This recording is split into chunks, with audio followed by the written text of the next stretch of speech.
So which do you prefer, color photography or black and white photography? I tend to go towards black and white. And I think my philosophy is that unless color is telling a story or is part of the story, then I would more likely than not convert the photo to black and white. It doesn't work all the time, right? A brilliant sunset or a sunrise that's just blowing up in orange isn't gonna work in black and white, but more like foggy scenes or storm scenes, they tend to do well in black and white.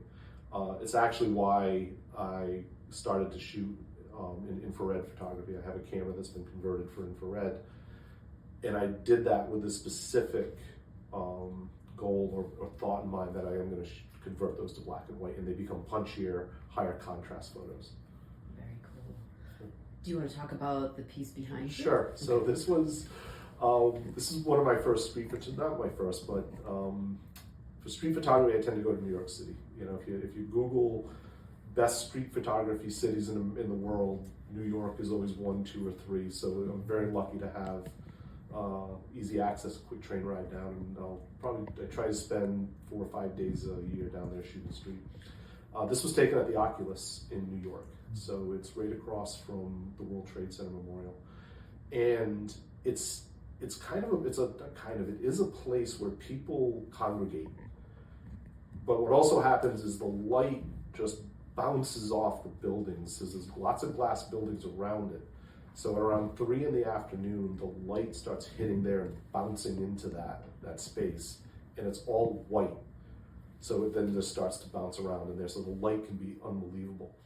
This is one of those photos I just sat there on a bench for about an hour and just watched people kind of rotate through, and then there's this one guy who just sat there to have lunch, and I don't know if you can see it in the video, but there's someone sitting by himself in this massive cathedral of the city, just all by himself in this city of 20 million people, and I just literally just kind of saw it and raised and took the photo.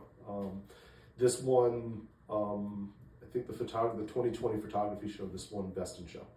And the story behind this was I wasn't going to submit it, or I did submit it, and I had a printing problem, and it just wasn't coming out, and I was like, okay, I'm just not going to bring it down.